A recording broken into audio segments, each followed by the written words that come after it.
In Isaiah 32, 3-4, it says, the eyes of those who see will not be closed, and ears of those who hear will listen. So I pray for that in your life. And as those that are watching this and we're into this study, that this opens things to you even more.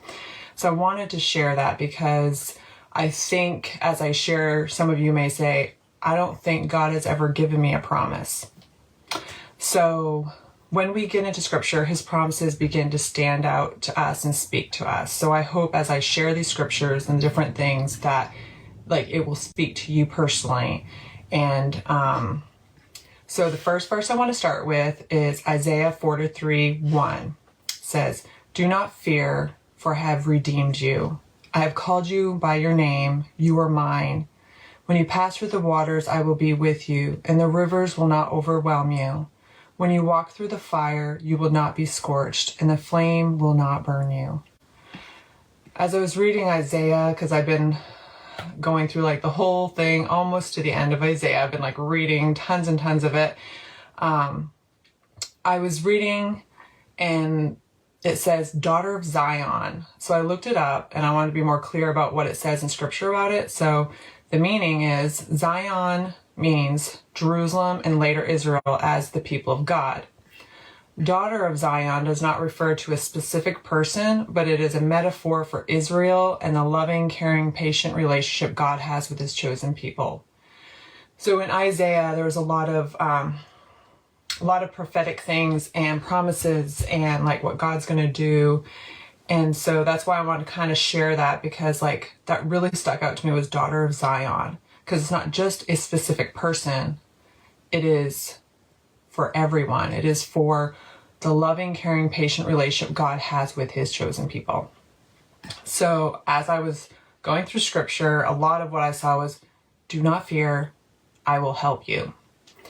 And Isaiah 41:8-10 says, but you, Israel, my servant, Jacob, whom I have chosen, descendants of Abraham, my friend, I brought you from the ends of the earth and called you from its farthest corners, and I said to you, you are my servant.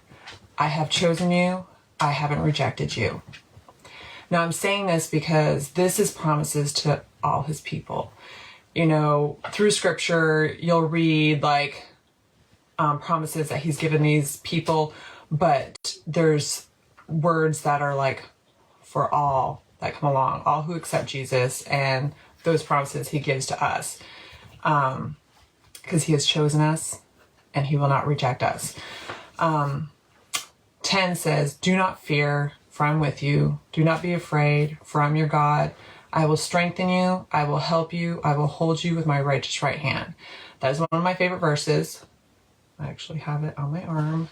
Not that I'm saying you need to go get a tattoo. That's a whole other whatever. But that is one of my favorite verses, because I'm wow, that's just all packed one. Do not fear, for I'm with you. Do not be afraid, for I'm your God. I will strengthen you. I will help you. I will hold you up with my righteous right hand. And I actually really like the one that's do not fear, for I'm with you. Do not be dismayed, for I'm your God. I love that version of scripture. So in Joshua 1-9, I'm not going to read it all right now, but that is one that is a lot of God's promises where Moses is going to pass and Joshua is going to step in, and they're going to be able to go over to the promised land. So those were promises that God made, and they may not have happened right away. So what that whole scripture was telling me was believe God's promises and act upon them. Isaiah's message. So I'm going to read a little bit just Isaiah itself, the book of Isaiah, and what his message was. It says, Isaiah accused God's people of sin and rebellion against the one who made and redeemed them. He announced God's judgment on them because of their sin. He instructed them to turn from sin to obedience. God revealed his future restoration of the people, the faithful remnant of that survived the judgment. This is restoration, including both judgment on the nations and future turning of the nations of God. So another scripture is Isaiah 41:31. But those who trust in the Lord will renew their strength. They will soar on wings like eagles. They will run and not become weary. They will walk and not faint.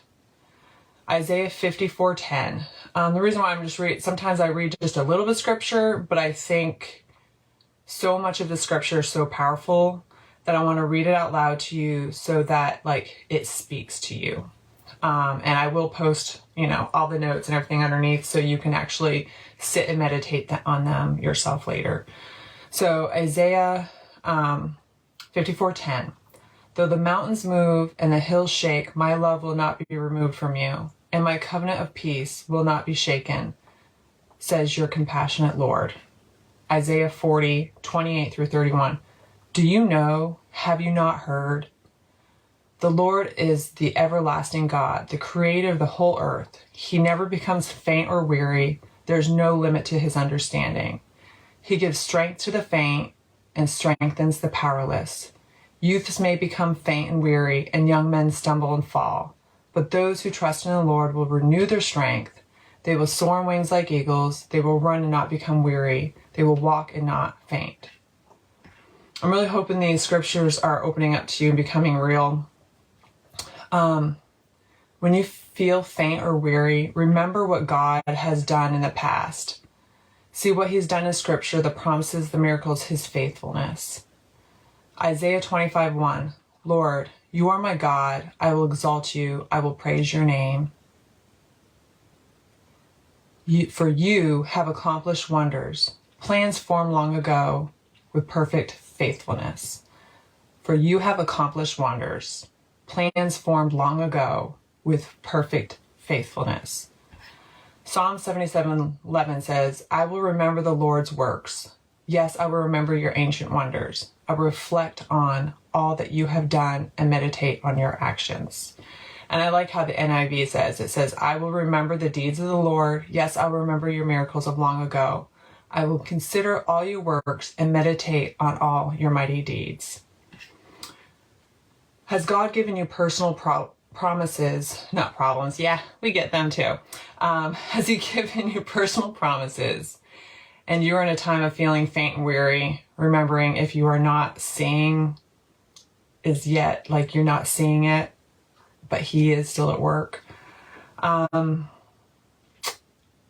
you want to do one more verse before I share a little bit of this? So Matthew 11:28 through 29 says, come to me, all you are weary and burdened, and I will give you rest. Take up my yoke and learn from me, because I am lowly and humble in heart, and you will find rest for your souls. So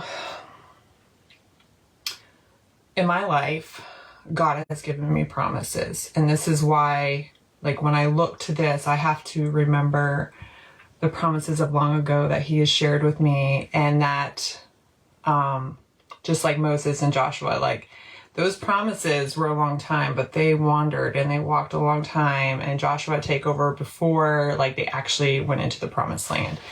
So it's funny, as I'm studying, it's like God, like I knew last month, okay, like this month's gonna be his promises. I'm like, okay, God, where are we going from here?